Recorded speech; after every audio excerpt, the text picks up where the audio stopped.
പുറപ്പാട് 21:1-36 വരെയുള്ള വാക്യങ്ങൾ. അടിമകളെ സംബന്ധിച്ച നിയമങ്ങൾ. നീ അവരെ അറിയിക്കേണ്ട നിയമങ്ങൾ ഇവയാണ്. ഹെബ്രാനായ ഒരു അടിമയെ വിലയ്ക്ക് വാങ്ങിയാൽ അവൻ നിന്നെ 6 വർഷം സേവിച്ചു കൊള്ളട്ടെ. 7 വർഷം നീ അവനെ സൗജന്യമായി സ്വതന്ത്രനാക്കണം. അവൻ തനിച്ചാണ് വന്നതെങ്കിൽ തനിച്ച് പൊയ്ക്കൊള്ളട്ടെ. ഭാര്യയോടുകൂടിയാണ് അവൾ ആണെങ്കിൽ അവളും കൂടെ പോട്ടെ. യജമാനൻ അവന് ഭാര്യയെ നൽകി അവൻ അവളെ പുത്രന്മാരോ പുത്രിമാരോ ജനിക്കുകയോ ചെയ്താൽ അവളും കുട്ടികളും യജമാനന്റെ വകയായിരിക്കും. ആകയാൽ അവൻ തനിയെ പോകണം. എന്നാൽ ഞാൻ എന്റെ യജമാനെയും എന്റെ ഭാര്യയും കുട്ടികളെയും സ്നേഹിക്കുന്നു. ഞാൻ സ്വതന്ത്രനായി പോകുന്നില്ല എന്ന് ദാസത്തിയോട് പറഞ്ഞ യജമാനൻ അവനെ ദൈവസമക്ഷം കൊണ്ടുചെന്ന് കതകിന്റെയോ കട്ടികളകളുടെ അടുക്കൽ നിർത്തി അവന്റെ കാത് തോഴികൾ കൊണ്ട് തുളയ്ക്കണം. അവൻ എന്നേക്കും അവന്റെ അടിമയായിരിക്കും. ഒരുവൻ തന്റെ പുത്രിയെ അടിമയായി വിറ്റാൽ പുരുഷന്മാരായ അടിമകൾ സ്വതന്ത്രരായി പോകുന്നത് പോലെ അവൾ പോകാൻ പാടില്ല. എന്നാൽ യജമാനൻ അവൾക്ക് വിവാഹബന്ധനം നൽകിയ ശേഷം അവന് അവളിൽ തൃപ്തി തോന്നിയാൽ അവൾ വീണ്ടെടുക്കപ്പെടാൻ അനുവദിക്കണം. അവളെ വഞ്ചിച്ചതിനാൽ അന്യർക്ക് അവളെ വിൽക്കാൻ അവന് അവകാശമുണ്ടായിരുന്നില്ല. അവൻ അവളെ തന്റെ പുത്രന് ഭാര്യയായി നിശ്ചയിച്ചാൽ പുത്രിമാരോട് എന്നപോലെ അവളോട് പെരുമാറണം. അവൻ മറ്റുള്ളവരെ ഭാര്യയായി സ്വീകരിക്കുന്ന ഗിരികൾക്ക് ഉള്ള ഭക്ഷണം, വസ്ത്രം, വൈവാഹിക അവകാശം എന്നിവ കുറവ് വരുത്തരുത്. ഇവ മൂന്നും അവൻ അവൾക്ക് നൽകിയില്ലെങ്കിൽ വില എടുക്കാതെ അവൾക്ക് സ്വതന്ത്രനായി പോകാം.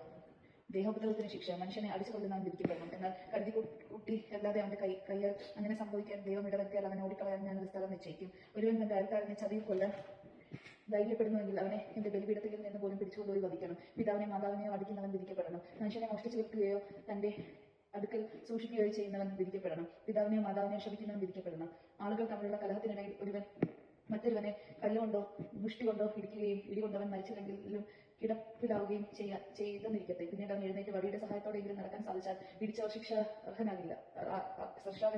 എങ്കിലും അവന് സമയനഷ്ടത്തിന്റെ പരിഹാരം നൽകുകയും പൂർണ്ണ സുഖമായതുവരെ അവന്റെ കാര്യം ശ്രമിക്കുകയും വേണം. ഒരുവൻ തന്റെ ദാസനെയോ ദാസിയോ വടികൊണ്ടടിക്കുകയും അടികൊണ്ട അവന്റെ അടുക്കൽ തന്നെ വീണ് മരിക്കുകയും ചെയ്താൽ അവൻ ശിക്ഷിക്കപ്പെടണം. എന്നാൽ അടികൊണ്ട് അയാൾ 1-2 ദിവസം കൂടി ജീവിക്കുന്നുവെങ്കിൽ അടിച്ചാൽ ശിക്ഷിക്കപ്പെടരുത്. കാരണം അടിമ അവന്റെ സ്വത്താണ്. ആളുകൾ കലഹിക്കുന്നതിനിടയിൽ ഒരു ഗർഭിണിക്ക് ദേഹോപദ്രവം മേൽക്കുകയാൽ ഗർഭചക്രത്തിനിടയാവുകയും എന്നാൽ മറ്റ് അപകടമൊന്നും സംഭവിക്കാതിരിക്കുകയും ചെയ്യുന്ന പക്ഷം അവരുടെ ഭർത്താവ് ആവശ്യപ്പെടുകയും ന്യായാധിപന്മാർ നിശ്ചയിക്കുകയും ചെയ്യുന്ന തുക അവളെ ഉപദ്രവിച്ച ആൾ പിഴയായി നൽകണം. എന്നാൽ മറ്റെന്തെങ്കിലും അപകടം സംഭവിക്കുന്നുവെങ്കിൽ ജീവന് പകരം ജീവൻ കൊടുക്കണം. കണ്ണിന് പകരം കണ്ണ്, പല്ലിന് പകരം പല്ല്, കൈക്ക് പകരം കൈ, കാലിന് പകരം കാല്, പൊള്ളലിന് പകരം പൊള്ളൽ, മുറിവിന് പകരം മുറിവ്, പ്രഹരത്തിന് പകരം പ്രഹരം. ഒരുവൻ തന്റെ ദാസന്റെയോ ദാസിയുടെയോ കണ്ണടിച്ച് പൊട്ടിച്ചാൽ അതിന് പകരം ആടിമയ്ക്ക് സ്വാതന്ത്ര്യം നൽകണം. ഒരുവൻ തന്റെ ദാസനെയോ ദാസിയുടെ പല്ലടിച്ച് കുറച്ചാൽ അതിന് പകരം ആടിമയ്ക്ക് സ്വാതന്ത്ര്യം നൽകണം.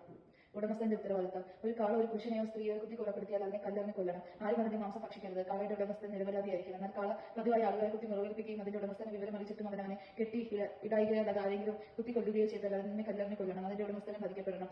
മോചനദ്രവ്യം നിശ്ചയിക്കപ്പെട്ടാൽ നിശ്ചയിച്ച തുക കൊടുത്ത് അവന് ജീവൻ വീണ്ടെടുക്കാം. കാള ഒരു ബാലനെയോ ബാലികയോ കുത്തി മുറിവേൽപ്പിച്ചാലും ഇതേ നിയമം ബാധകമാണ്. ദാസനെയോ ദാസിയോ കുത്തി മുറിവേൽപ്പിച്ചാണെങ്കിലും അവരുടെ യജമാനന് കാളയുടെ ഉടമസ്ഥൻ 30 ശക്കൽ വെള്ളി കൊടുക്കണം.